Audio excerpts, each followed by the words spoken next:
20 নম্বর, পিতামাতার কি কি হক রয়েছে সন্তানের উপর তা শিক্ষা দেওয়া। আপনি যে বাবা হলেন, আপনি যে মা হলেন, আপনার সন্তান, আপনার যে কি হক রয়েছে, মার কি হক রয়েছে, বাবার কি হক রয়েছে, এটা আপনি শিক্ষা দেন না আপনার সন্তানকে, তো সন্তান তো আপনার মুখের উপর কথা বলবেই, বলেন না ভাই? এই সন্তানকে এটা শিক্ষা দেওয়া হয় নাই যে কোরআনের আয়াত রয়েছে, বাবা মার মুখের সামনের উপর তোমার আওয়াজ যেন উঁচা না হয়ে যায়।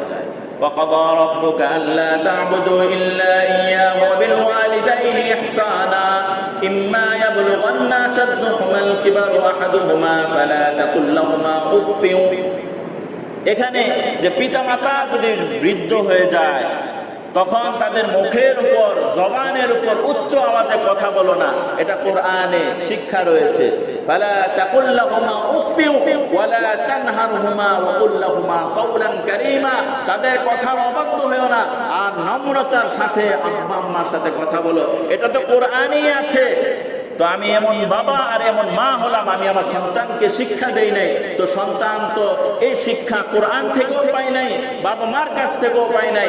সন্তানের বন্ধু হয়েছে ওই বন্ধু যেটা 5 ওয়াক্ত নামাজও পড়ে না, দাঁড়ায় পেশাব করে, ওই বন্ধু তাকে এটা শিক্ষা দেয়। নতুন মুভি বের হয়েছে, চল হলে যায় দেখে আসি। আমি 2টা প্রেম করি, বেটা তুই করতে পারছ না, তুই 4টা করতে হবে। আমি অনেক আগে আরো ছোটবেলায় শুনেছি জিনার উপর সেঞ্চুরি করেছে, নাউজুবিল্লাহ বলেন। জিনার উপর কি করে?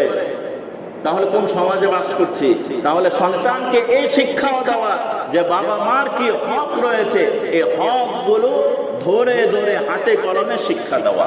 সন্তানকে যদি এগুলো শিক্ষা দিতে পারি, আশা করা যায় আমাদের পরবর্তী প্রজন্ম ভালো হবে।